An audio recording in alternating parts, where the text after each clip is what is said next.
So we're currently down at Tony Banks and we're having some work done on the S3. Now, I brought this down because we wanted a res delete, and Dave straight away has found that it's actually got the Scorpion res delete already on it. So anybody who's going to do a res delete on one of these, don't bother. They're absolutely crap, but they have no sound at all.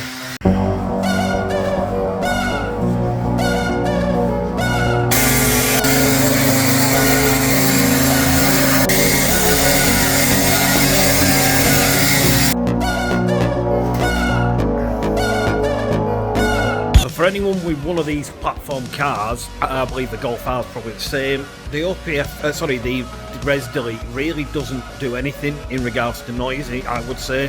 I've not heard it with it on before, but it certainly has no noise. It's like driving a Tesla. So we're on with the OPF delete at the minute.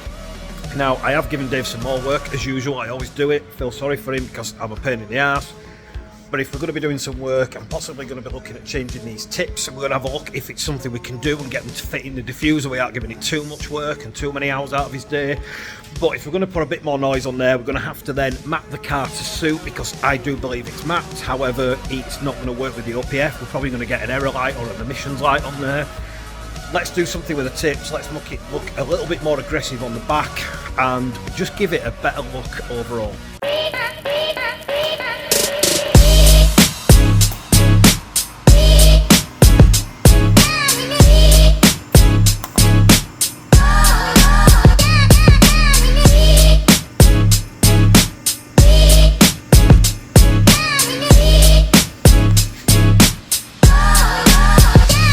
We've now taken the OPFs out, and that is literally how it looks with the new pipe. So we've gone from obviously what was 2 down to a single. They've had to do quite a bit of welding and machine work on this area here.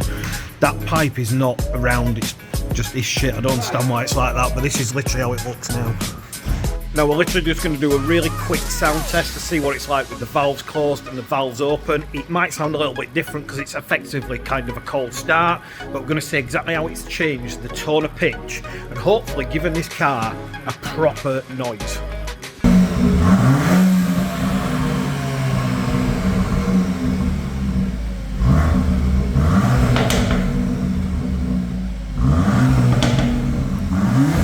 Sounds alright, doesn't it?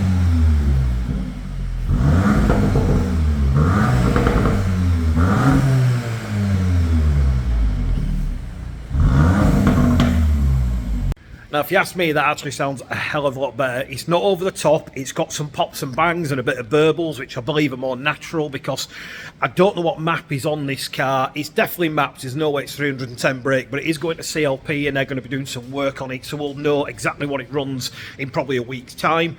But what we are going to do now, like I said, I've given Dave another job, and that's for him to get the tips chopped off and some bigger tips put on, just so it looks like it has got an aftermarket system, I suppose, because at the minute, at the back, it does look too standard for what I like, especially with how it now sounds.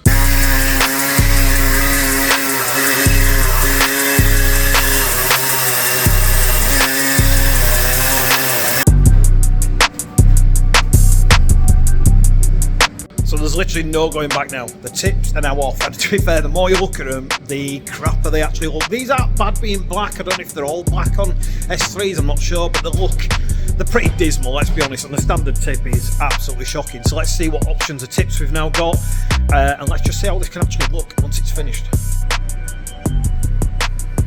So we've got a couple of choices now. These are a lot bigger tips, similar sort of entrance feet. They need welding anyway, but these are a lot bigger tips. They are like a brushed chrome, I suppose. They're quite dark, but I think we're going to be looking at possibly going with a carbon tip, just because we've got the carbon spoiler on there, and there's a possibility we're going to be looking to go with a couple of companies and do some carbon exterior parts on it as well. So we're going to have a look at some carbon tips and just see if they actually suit. Then we know where we can go next with a body kit on this S3 8Y.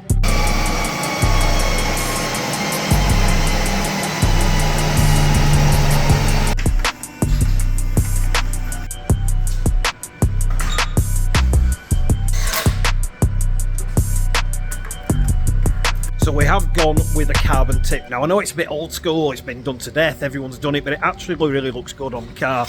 Now, because of the type of diffuser this has got, it actually hides some of the tips, so you don't necessarily see that it's all carbon anyway. Now these are a sleeve-on tip, but what Dave is going to be doing is going to be welding them on at the same time to make sure they are in the right place, they don't move, and they also can't be stolen.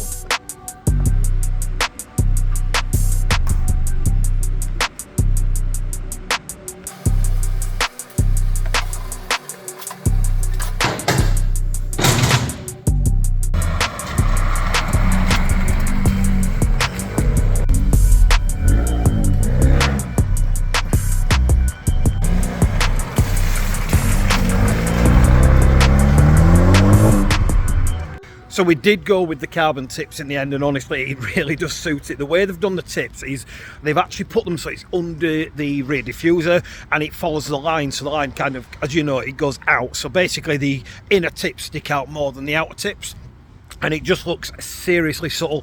But the tip size is massively improved because they're round and not oval. They look a lot neater, and the whole car just generally looks better. It looks absolutely bang on at the back. The front really looked good. We put the canards on, we put the splitters on. It's got the better brakes, it's been lowered on e-backs, it's got the wheel spacers, and the rear end was the bit that really was letting it down, along with obviously the noise, and that is what they have done both. And these are the guys at Tony Banks. And honestly, I've said it enough times, I can't fault these guys. I've known Dave for probably 14 years now. He's done everything for me before we were even friends. The quality of work, the level that they put in, they just are very OCD and want everything to be right, even when it comes down to getting the tips right. If you want an exhaust doing and you are in the Leeds area or about, Tony Banks is the place to go. Honestly, you will not be disappointed.